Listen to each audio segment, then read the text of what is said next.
United Nations Under-Secretary-General for Humanitarian Affairs and Emergency Relief Coordinator Valerie Amos and UNDP Administrator Helen Clark visited Niger to assess a looming humanitarian crisis situation as the country faces food shortage. Millions of people are in need of assistance due to poor harvest and recurring drought. According to a UN report, more than 5.4 million people in Niger are struggling to get enough to eat and need urgent assistance. It has become an emergency as it affects 10 million people across the Sahel region due to drought and latent erratic rains. Areas affected include parts of Niger, Mali, Burkina Faso, Chad, northern Nigeria and Mauritania. Amos and Clark visited a nutrition center in the capital Niamey and met with Niger's President Mahamadou Issoufou and other government officials to highlight the importance of preparations and early action to tackle food and nutrition crisis. We are dealing with this particular crisis with an estimated 10 million people struggling to get food across 8 countries.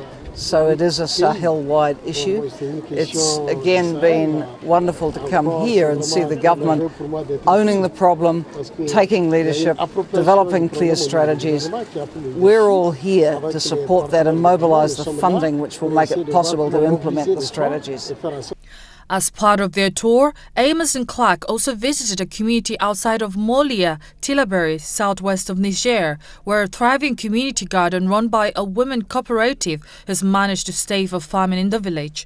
The community garden is one among several local projects that are promoting food security and tackling malnutrition.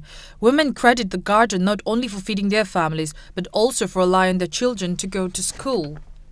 It is true that there is famine. Famine is really here, but we are better thanks to this garden. This garden is a very good idea. We now have strength. We can even stand. According to the UN, currently a third of Niger's population suffers from food insecurity and 330,000 children under the age of 5 are at risk of severe acute malnutrition because of last year's poor harvest and high food prices. More than 1 million children under the age of 5 in the entire region are at risk of malnutrition.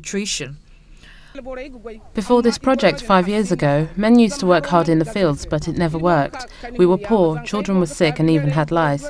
We had no solution, but now, thank God, we sell these vegetables and with the money we earn, we can take our kids to hospital, we can buy those shoes so that they can go to school, and we can buy them soap to wash their clothes.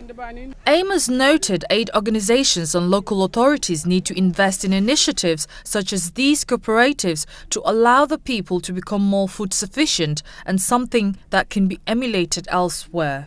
Just a few kilometers from here, there's a village where they don't have this program, where the people are leaving because they're going in search of food. They have to take their children out of school. So just that tiny investment has made a major difference, and it's sustainable. The situation has been worsened by the influx of Malian refugees escaping Tuareg fighting in the north of their country. More than $275 million will be needed to avert a devastating famine in the Sahel region in West Africa.